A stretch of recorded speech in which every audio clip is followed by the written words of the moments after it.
Welcome to the fourth segment of the GPS Roadmaps to Success education series, titled Time to Pack and Prepare. I am Debbie Davis, the founder and CEO of Gals Prepare to Succeed. Also here are Pamela Heward and Cheryl Toney of What Now Coaching, who are the implementers of our education series. As many of you know, we have had some technical challenges with delivery of this segment thus far. We are using a new platform for this month's presentation and are most hopeful it will improve your experience as a participant. As you know, each segment of our series is designed to link with the previous segment, so please be sure to go to galspreparetosucceed.com to click on the links to view the previous segments. 1, 2, and 3 have been re-recorded and in some cases include different and more in-depth content, so please make a point to review these sessions again. Now, to get on with this segment. As always, I ask that before we start, you take a moment to make sure you're in a quiet place, to turn off your cell phone, to put your kids and pets in other places and others in other places, and that you have a pen and paper ready to take notes. Please be sure you have printed out the PowerPoint summary that was attached to the webinar email reminder, and it will help your note-taking be much easier. So it is my extreme pleasure to introduce you to the presenter of Time to Pack and Prepare, Bev Hendricks. For over 15 years, Bev worked for a national advertising company, starting out as a local representative and ending up as a regional vice president. She traveled a 5 to 7 state area, hiring and training the sales managers. If anyone from Bev chapter is on this, you will know that she has definitely taken that training to her chapter leadership. Her sales territory was the second largest in billing, bringing $1.5 million training in every year. After retirement, Bev and her daughter teamed up to create, own, and operate a very successful printing business. Bev. Well, thank you, Debbie. You know, there are so many roads that you can travel on your journey. My presentation today will focus basically on starting your own business. Deciding to work for yourself or someone else is not always an easy decision, but certainly it's important. Sometimes working for someone else can be the very best decision for that time in your life. Only you can decide if owning your own business is right for you and your family. Would I do it again? You bet I would. We were a mother and daughter who decided to own a business that was considered a man's business, and we even had the good old boys betting against us. We did some things wrong, but a lot of things right, and we gained a new respect for each other's talents and ability. She was the president of the corporation and no longer called me Mom. I was the vice president in charge of sales, and she nicknamed me the social butterfly.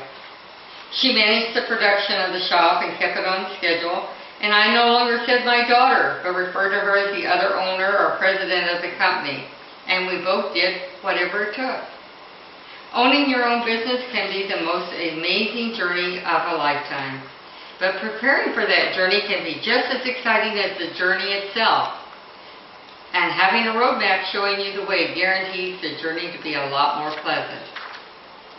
In 2009, the Small Business Administration reported that over 552,000 new businesses opened, but 690,000 firms closed.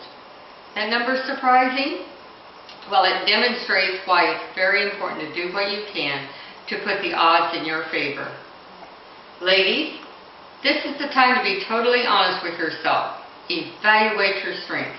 Identify your weaknesses. And ask yourself, does my past experience complement my product or services? And what skills do I bring with me? And what skills do I need to master? You know, looking back, I can understand the attitude of the tax advisor that we hired when we opened our business. I nicknamed her Mona Lisa. She sat there with a deadpan look on her face, and I was sure her face would crack if she even tried to smile. She started throwing out questions. Did we want to set our company up as an ownership, a partnership, or a corporation? Well, you know, that decision is huge and has ramifications not only in taxes, but it can affect your personal assets as well. Other questions were, how much capital would we be investing in our business? How much reserve would we have available? Were we prepared to go a year without income? And were we prepared to go 2 to 4 years without taking any money out of the company? I thought, this lady's nuts. But the lady knew statistics, and reality says, owners that lack relevant business and management experience set themselves up for failure and easily become a part of the failure statistic. My partner and I each had some of the needed experience, but we were totally unprepared to step in for the other partner should it have become necessary. Jennifer, which was Mona's real name, guided us through a ton of decisions and papers. She explained, advised, and even set up bond escrow accounts for the tax agencies that required them. She kept us on track. She taught us a lot about owning a business. Quarterly estimates became a part of our vocabulary.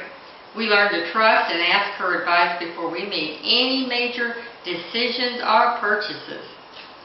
She suggested that we would be more competitive if we became listed as a women-owned minority business. And then she helped us through the extensive paperwork. Jennifer became a mentor. She became a customer, and she referred us. It took about a year, but you know, I found out something. Jennifer could talk and even smile. Management. Multitasking on the highest level. You know, women by nature are experts here. Ever wonder how a woman can juggle her family, do work, volunteer, chauffeur, all at the same time? Well, for over 15 years, I hired these women. They had the same 24-hour days that we have, but these multitasking women knew how to manage those hours. Owning a business just means multitasking. Doing what you do best, but knowing when it's time to delegate or hire an expert to do the rest. Turnover of personnel, that's part of being in business. However, hiring the right candidate that has the skills and time commitment, that'll save you time and money. Production, scheduling, that's what keeps customers. Being late just doesn't work well with customers. They may say, oh, it's okay, but I guarantee you, you're on thin ice. They resent that you're always last minute or late. Sales. This is what pays the bills and what keeps the doors open. I taught a lot of women how to sell their products. It usually came down to their understanding that sales is a conversation between two people, building a relationship, trust, and listening to the needs of that other person. You know, no one knows everything. Owning a business is a work in progress. Give yourself permission to get help from the experts. The SBA, that Small Business Administration, offers lots of good suggestions, even classes, and in some cases, financial help. But keep in mind, the SBA's focus is to help businesses before they open their door, not afterwards. Bankers are a wonderful source of free advice for the small businesses. A business checking account is a must. Look for that independent hometown banker that wants your account. Many of these banks offer free checking and banking services.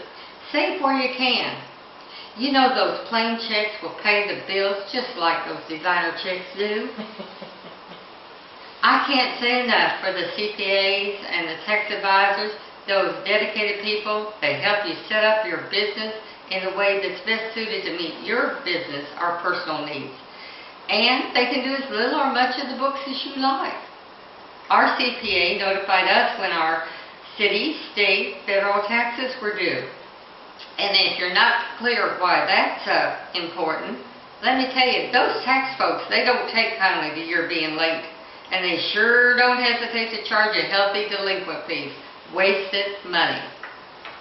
The internet. Very, very popular. Great information, but a word of caution. Know the person or company responsible for that website. If in doubt, determine what motivation or bias they may have. Mentors. These are experts by experience. They may or may not be in the same type of business as you are, but they have a wealth of experience owning and operating a business. Always ask yourself, what prejudice or bias does this person have? And just remember, while they may mean well, their advice may or may not be applicable to you. And does the person giving you their opinion benefit monetarily from your decision? You want mentors to be totally honest with you, but some can't help it, they're just biased. You know, when I first started selling advertising, I went to a dear family member who had a small business, and I thought, great, someone I know to practice on. Well, ladies, he gave me objections that I haven't heard 30 years later. If I had allowed him to discourage me, I would have missed a journey filled with fun, experiences, challenges, and rewards. My partner's former boss was a great mentor and encourager to us. But when he was her boss, she thought he was the tightwad of all tightwads. But now she understood when he would say, Donna, be cheap or sleep in the streets. Gal Pal. Boy, they're a free mentoring program through GPS. These are some of the most talented ladies that I've ever met, and they are willing to share their experience, their knowledge, and their expertise with one another. Look to the experts as you research and prepare your journey. Learn from their successes and discover the obstacles that they've had. You know, anyone who is successful in business has experienced both obstacles and successes. How you see those obstacles depends upon if you're prepared. In other words, is your boat packed and ready to go when the flood hits? Or was your boat somewhere being worked on? Do you make a vision a reality? Can you confront changes? Can you come up with a viable solution? Can you envision possibilities? Do you have a what-if plan and resources to deal with the unexpected? You know, the key is simply be prepared so that the obstacles that you encounter become minor detours instead of time-consuming roadblocks or disasters. When asked how they define success, most people's definition is going to involve an amount of money. So, based on money as a measure of success, do you have a realistic picture of what it takes for you to be successful? More and more businesses are changing the way they do business. According to one survey that was done by the Small Business Organization, more than 51% of their businesses that responded said they were being operated out of their home. And this number was predicted to increase dramatically as home-based businesses are becoming the norm. The major reason that home-based businesses are on the increase is that more than 20% of those businesses didn't need to use any startup capital at all. According to the U.S. Census Bureau, over 28% of the businesses are now owned by women and generated $1.2 trillion in receipts. That's a lot of money. And many of them were home-based. Storefront businesses, look for those hidden costs that you'll find in leases. You know, who's responsible for that 40-year-old air conditioner unit when it breaks? How about the plumbing if a pipe breaks? Who maintains the parking lot? Pays for the resurfacing? You know, rent increases need to be clearly spelled out. No surprises. Signage, make sure you know what's allowed, what's required, what restrictions. Anytime a contract's involved, it's a good idea to have an attorney look it over. Yes, it's going to cost you money, but surprises later on cost you even more. Funding and cash flow is probably the most important factor in keeping your business operating. Planning and budgeting every penny is imperative. It keeps you on track. It's what keeps you from making decisions on a whim that could end up closing your doors.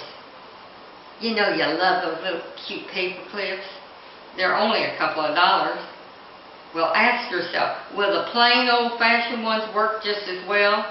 You do everything you can yourself, even trying to work on equipment. You give a quality product and service, but you skimp on anything that doesn't really make a difference to the finished product. And you use that old piece of equipment as long as you'll go, then you push it a little farther. Even then you look at used. New equipment's like buying a new car. When you drive it off the lot, it depreciates. Be sure to ask for warranties, 90 days, same as cash. And a common fatal mistake for starting a business is underestimating how much money is needed for the day-to-day operation. The key factor that can weigh down a business and possibly sink it. Emergency operating cash, boy, that opens doors. This is money that you have readily available.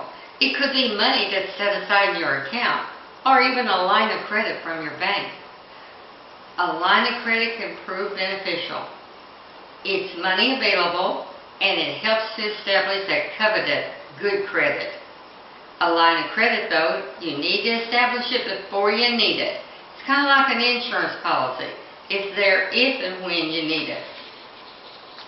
But remember that a line of credit is basically a loan and should only be used with thought.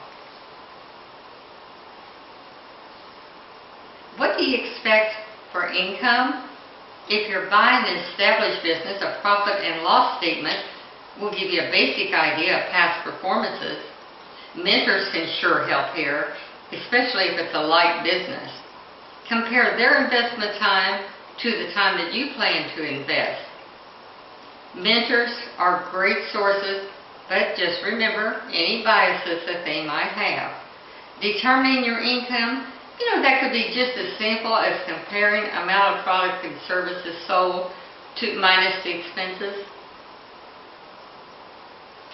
Establishing a baseline for your business is where you do comparisons of profits and losses over the previous year. It's very important to keep precise monthly records to keep you on target and identify your expenses. CPAs can help you set this up, and if you want, even do the numbers for you. Our accountant was able to give us estimates where we would end a quarter and where we would end the year. And using this guide, she would advise us from a tax standpoint when we should invest in equipment or supplies. So what is it going to cost you to do business? One thing you might consider is, will your company accept credit cards as a service to be competitive? Credit cards are sometimes referred to as necessary evils by business owners, and with good reason. They cost the merchant money. They tie your money up. That's money that's not available to you. Each card seems to have its own rules. There are contracts involved and sometimes hidden charges. Bankers are a great source of information regarding credit cards, and they can give you the pluses and the minuses. There's basic expenses when owning a company or a business, but you may want to consider some additional costs. Now, in this exercise, I include any expense that you now have because you're going to be working. Be nitpicky. Include things like eating out more. We found that we worked late so often that we would not only eat lunch out, we'd grab something here or there or call for delivery. Not nutritional and certainly not a business expense, but it sure cut into our paychecks big time. Or do you make that stop by your favorite coffee shop for that cup of coffee? If you find you're going to be doing that more frequently, add that in. Child care, you might want to consider that one if you haven't had that expense up until now. Fuel. should always be considered, especially if you will be using your vehicle for business purposes. So do you need to hire an accountant? Well, that's using a CPA will depend upon your skills and ability. Can you balance your books? Can you set aside money to pay those taxes? Taxes can sure be complicated, and accuracy and on time is a must. That's going to prevent time-consuming audits and penalties. Computers, boy, there's a lot of bookkeeping tax programs out there that's readily available. Considerations might be to include in your decision would be things like, it may or may not be the program for your type of business. And there's a cost and time in setting up a program, and the amount of time that's needed to input. There are basic skills needed to run any business, but if you are aware of what you do well, and you know what skills that you need to develop, your business is going to have a much better chance of survival. Personally, I do well working with people, but when it comes to balancing a checkbook, I'm a holy terror. I hate having to deal with taxes and receipts, and those spreadsheets make me panic. And just the thought of matching invoices with packing slips sends me into boredom. But when you own a business, these can be critical factors in staying in business, making a profit, or having to close your shop. So when you own your own business, you soon understand you can't do it all yourself, and every penny counts.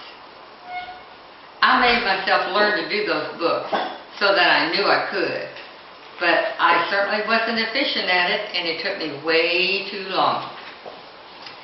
There's a personality test on the web. It's called the Jung Personality Test, J-U-N-G. It's free, it's kind of fun, and it might give you some insight to your personality traits. But you know what? I have my own version of that test. I call it Get Real with yourself. Or in this situation, do I hire someone to do the book work, or do I learn to do it myself? Well, here's the test. Your bank statement arrives. It's just 1 penny off. Do you look for that penny until you find it? Or do you say, I've been at this 30 minutes already, it's just a penny, my time's worth more than that. Well, if you're the type 2 like me, then you know right up front that you need to find the Mona Lisa. You know that CPA who loves details, she gets real excited over a balanced checkbook, understands the tax rules and laws and why managing inventory is a big deal.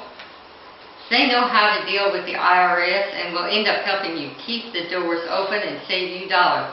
Plus, in my case, I didn't need to buy that case of Tums. As an owner of a business, you need a working knowledge of every part of your operation. But sometimes we're just too close to a situation to put into perspective when you should do it yourself, or learn to do it, or hire an expert. Services and supplies, that's where you can't be bashful. It's where pennies saved or spent can make the difference between profit and losses. If you have a product that you believe in, then stick with it. Persistence pays off. Success or failure usually has nothing to do with the product and services. It comes from a lack of commitment that you feel that that person has in the way they present their product or service. Networking, that's all about building relationships, trust, and confidence. GPS provides the ultimate in networking opportunities, thanks to the vision and the desire of its founder, Debbie Davis.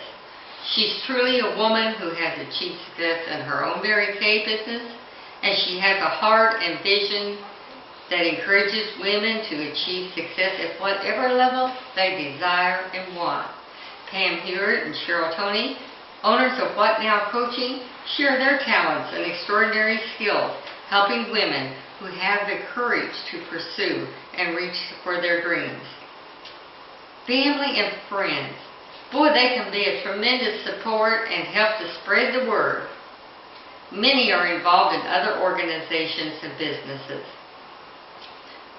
Be specific when you ask or enlist someone's help. Tell them exactly what you need and be sure to include a timetable. You know, we invited family and friends to our ribbon cutting party, and we sent them laminated copies of the picture that was in the paper. They love being a temporary celebrity. We offered special offers for products that we knew they'd use, and then we held pizza parties. Initially, we did a lot of big turnaround jobs that needed more manpower or woman power than the two of us could provide. Well, we'd ask family and friends to help out. We ordered pizza, not much payment, and certainly not fair to do all the time, but these folks were lifesavers to us. We had a one-year open house celebration, invited them to that as well. They loved being included and soon were our best ambassadors. You know, they even asked for business cards to hand out. Bartering. That's where you trade service or products with another business instead of cash. You know, we simply didn't have the time for taking care of our own homes. We had a housekeeping service who needed printing for his 3 businesses. We bartered. We got housekeeping services once a week, and he got the printing that he needed. We did what we did best, and we hired the experts for the rest. You know, simply asking your supplier about incentives is where pennies saved are saved. I'm sorry. Simply asking your supplier about incentives or discounts is where pennies saved or spent can make the difference between profits and losses. Most suppliers will offer discounts, but you have to learn to ask, is that your lowest price? How can I get a lower price? You might need to order a few more to qualify for a lower price bracket. Caution though, inventory on the shelf costs you money. Check all suppliers for competitive price. You know, it doesn't hurt to let them know that you're out shopping around. Paying by invoice instead of billing might earn a discount. Paying by check or cash instead of credit card. Warehouse sales vary from supplier to supplier. And special pricing, that's offered on occasion in a bid situation. Larger purchases, always ask for that 90 days same as cash. Learn to use their money instead of yours. Price matching. We told a favorite supplier that we preferred to do business with his company, but he was higher than his competitors. We asked if we made him our preferred vendor, would he be able to price match? He now had a larger account that he could watch grow as our business grew, and our track record said we were a good investment. We got to do business with someone that we really liked. We automatically got special pricing in bid situations. We got the best price and just eliminating having to call suppliers, saving us valuable time. We had less paperwork and we received special favors. We gained a mentor and a friend. It was a win-win situation. Those business checking accounts, they're an absolute must, but guess what? Those checkbooks have to balance to the penny. And mixing that personal and business fund, a big no-no. Your CPA will have a heart attack on the spot, or the very least, it's going to cost you more money for her or him to straighten out that mess that you created. Watch for the flares in the road, you know, those warning signs of impending danger. The biggest one for new business is overexpanding and growing too fast. In the eagerness to grow, owners forget to make sure they're on solid footing. If any doubt, go to that banker or your CPA for advice. We live, we talk, we breathe our business working long hours. One night, working very late, we started talking about what we would do if we had the time or money. We decided we'd take a cruise. We plan that cruise down to the smallest detail. Where we go, when we go, how we would go, even down to what clothes we would take. The possibility and the idea took root. We had a goal, a purpose, a reason, a reward for the time that we were working. We began discussing what or how we could reach our goal. We contacted a travel agent, we set up a special account, made regular deposits each week, even a bonus amount if we worked late. As our account grew, so did our excitement. Anytime we worked late, we found that the talk would just automatically turn to our trip. And when we talked about the trip, the time would fly by. Even the machine seemed to cooperate better. We reached our goal right on schedule. But after the trip, we discovered something. It was the journey that was special and what we remembered. We immediately set us up another goal. Goals should serve a purpose, be realistic, not vague. Plan it down to even the date that you plan to reach that goal. And a goal should be something that you see as worthwhile and rewarding. Something that gives you a reason to stop and smell the roses. Do you have the time and the desire to do what it takes to build a successful business? Take a blank calendar. Mark out any day that you cannot or will not be working. Example, Sundays. Mark out any appointment or events or times that you cannot work. Like you go to the allergist once a week. Can you reach your dream or desired income level in that amount of time that you have available? Be creative. Think outside the box. Think about what products or services that you could add to yours. Team up with businesses to complement yours. We had a print shop. We set up an inviting, comfy area for customers to look and select invitations. We teamed up with a photographer, a cake decorator, a bridal shop, and a florist. These businesses showcased their product in our shop, displaying samples and business cards, and in return, they showcased our product and services in their business. We promoted their business, they promoted our business. Another win-win situation. Learn from others, never quit learning. Attend every seminar you can and any class that you can. We became members of the Small Printers Association. We were the only women there, and I had a feeling that some of those owners didn't quite know what to do with us. But we found that the meetings were a wealth of information where we learned about products, services, and equipment, and they kept us up to date on tax rulings and other legislation that could possibly affect our business. Chambers are great to help keep you abreast of learning opportunities, and GPS alerts its members to seminars and training classes that can be helpful in building your business. Your success should be measured by your standards.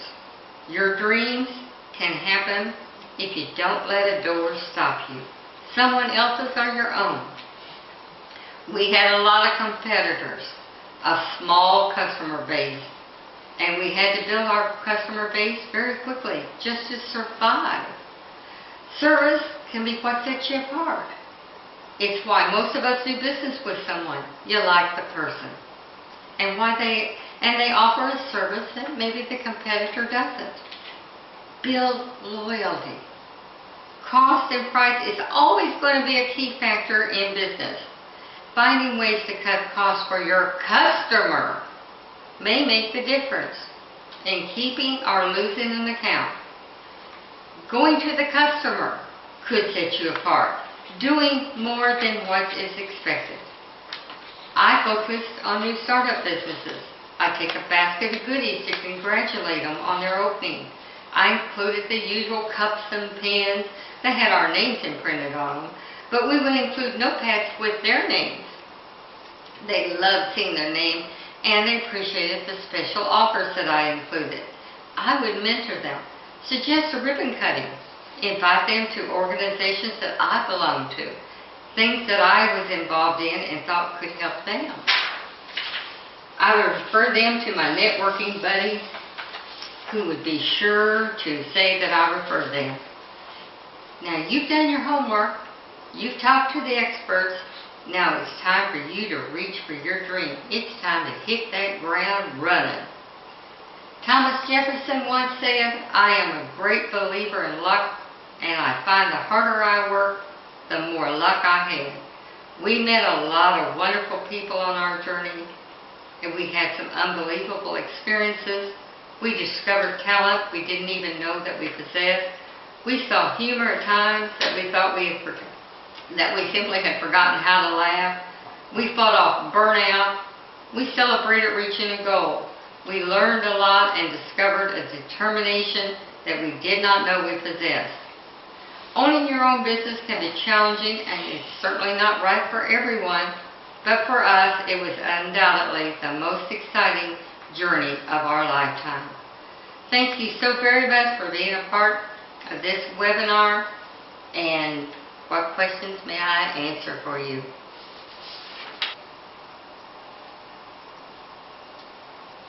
I want to thank you so much, Bev, for a wonderful, insightful segment.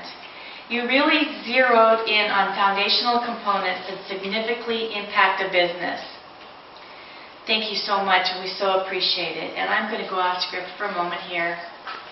And I'm going to say that when we talk about Cheryl Toney and Pam Ewart and what they do for this education series, it really means that they put their heart and soul into it. And I'm going to take a moment to thank them personally from my heart.